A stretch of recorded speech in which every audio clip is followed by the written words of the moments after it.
السلام عليكم ورحمة الله وبركاته. سؤال ورد عليه سريع جدا. ايه هي سلسلة الامداد او ايه هي السبلاي تشين؟ بمنتهى الاختصار لو اتكلمنا في تعريف السبلاي تشين وقلنا هي او سلسلة الامداد هي كل الانشطة والجهات والافراد والوظائف اللي بتسهل حركة ومرور البضاعة من أول المورد لحد المستهلك النهائي، من المورد للمستهلك النهائي، مرورا بيه المصنع وتاجر الجملة وتاجر التجزئة والمحل الصغير لحد ما توصل للعميل. يعني الحاجة اللي بتسهل أنشطة، الوظائف اللي بتسهل وصول المنتج من المورد أو المصنع لحد العميل النهائي. يعني خلينا نتكلم بمثال عملي عشان الكلام ما يبقاش نظري. وعندنا لو خدنا بيتزاي من اللي احنا بنطلبها دي، ايه سلسله الامداد بتاعتها؟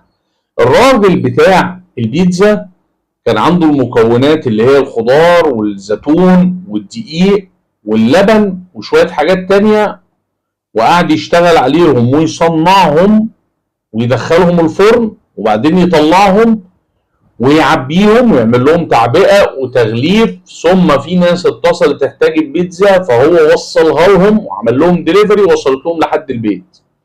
الله، يعني سلسله الامداد دي بدات من عنده هو؟ لا، ده لو ركزت كمان هتعرف انها بدات من قبلها. ليه؟ لان لو بصينا على الفلفل والزيتون هنلاقي ان هو بدا من اللي قبله كمان. يعني الكراتين اللي هو بيشتريها للباكينج والباكجينج دي بدات من عند اللي قبله كمان. يعني السلسله نفسها بدات من الراجل بتاع الكرتون اللي جاب له الكرتون عشان يعبي فيه البيتزا، والراجل بتاع الخضار اللي جاب له الخضار، والراجل اللبان اللي جاب له اللبن والجبن، والراجل بتاع اللحمه اللي جاب له اللحوم والسجق عشان خاطر يعمل لنا البيتزا. ده مثال. طب ما تيجي ناخد مثال تاني بسيط جدا. الموبايل ده لو انا افترضنا ان ده موبايل سامسونج، هي ايه سلسله الامداد بتاعته؟ الكومبوننتس او المكونات بتاعت الموبايل زي البوردة والرام والكاميرا وشوية حاجات تانية اتجمعت من دول مختلفة، مش بالضرورة انها تطلع من مصنع سامسونج اصلا، اتجمعت من دول مختلفة ثم راحت على مصنع سامسونج وليكن في كوريا او في الصين، اتجمعت واتعمل منها موبايل.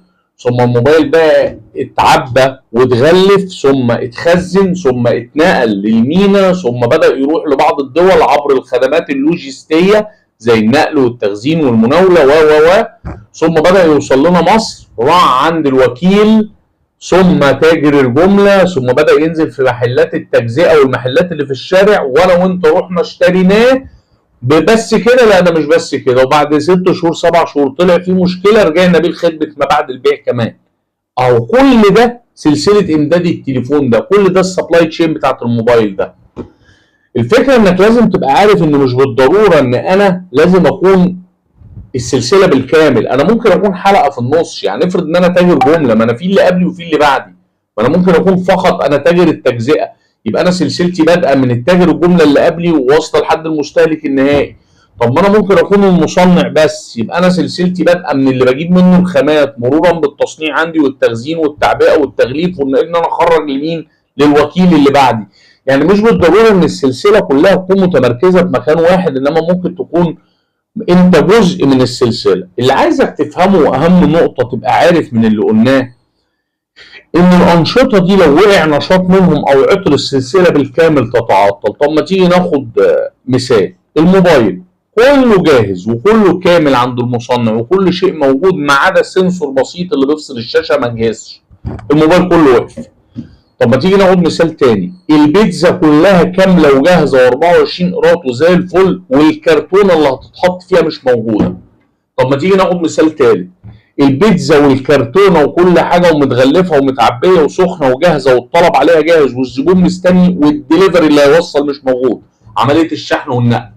طب احنا نطلع بايه من ده؟ نطلع بانك لو نشاط واحد من انشطه السبلاي تشين وقع عندك، السلسله بالكامل بتبوظ وما بتشتغلش وبتبدا انت تخسر. دوري انا كراجل بتاع او الشركه اللي انا جزء من السلسله ان انا ادير انشطه السلسله باحترافيه. ادير العلاقه ما بين المورد والمصنع وتاجر التجزئه وتاجر الجمله لحد ما توصل للعميل النهائي ويستخدمه ويطلع كويس، بل وكمان لو طلع فيه مشكله لما يرجع لي احل له مشكلته. هي دي سلسله الامداد. سلسله الامداد او السبلاي تشين عايزك تبقى فاهم ان الهدف النهائي منها هو انك انت تحقق الكفاءه وتقلل التكلفه وتوصل لرضا العميل. اهم 3 نقاط الغرض من سلسله الامداد هم دول: احقق الكفاءه، اوصل لاقل تكلفه، اوصل لاعلى رضا عميل. اذا انت قدرت توصل للثلاثه دول يبقى انت سلسله الامداد بتاعتك اكسلنت او كويسه، السبلاي تشين عندك محترمه، هتحقق مكاسب عاليه جدا، هتخفض تكاليف، هتوصل لرضا العميل اللي هيجيب لي مبيعات اعلى، اللي هيجيب لي ارباح اعلى، اللي هيعمل لي ماركت شير اكبر. هو دي سلسله الامداد باختصار يا جماعه، او السبلاي تشين باختصار. شكرا والسلام عليكم ورحمه الله وبركاته.